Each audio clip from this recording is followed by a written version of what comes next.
הייתי בן 6 או בן 7 בפעם הראשונה שנתקלתי בסרט מאוד מאוד משונה.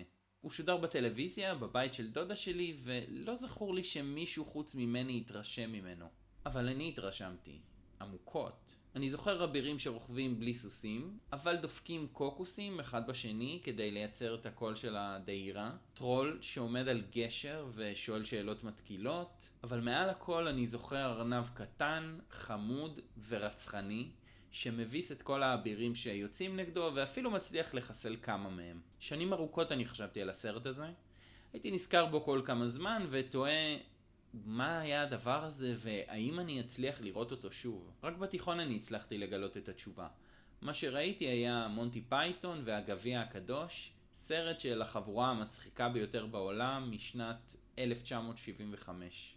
ושנים אחר כך, רק כשהתחלתי לצלול לעולם המופלא של כתבי היד, גיליתי בכלל מאיפה מונטי פייתון לקחו את הרעיון הזה של הארנב הרצחני. אז לא נמצא לו שום זכר בספרות הארתוריאנית, זו שמספרת על המלך האגדי ארתור ועל החצר מלוכה שלו בקמלוט, שהסרט של מונטי פייתון הוא כביכול סיפור מחדש של אותה ספרות. את הרעיון הזה בכלל לקחה החבורה הבריטית ממשהו שנקרא דרולרי. מסורת של איורים משונים ולא פעם גסים ומאוד מצחיקים שהופיע בכתבי יד מימי הביניים. ושם בתוך אותה מסורת מלחמת הארנבים בבני אדם היא נושא אהוב במיוחד. אז יש כל מיני השערות לגבי המשמעות של אותם ארנבים רצחניים ולמה בכלל הם מופיעים בכתבי יד מימי הביניים, כן? צריך לחשוב על זה, חלק גדול מהמאיירים היו בכלל נזירים, והיצירות שהם מאיירים הם כתבי קודש, בולות אפיפיוריות ועוד ועוד יצירות רציניות. אז למה להכניס ארנבים רצחניים, חלזונות אימתניים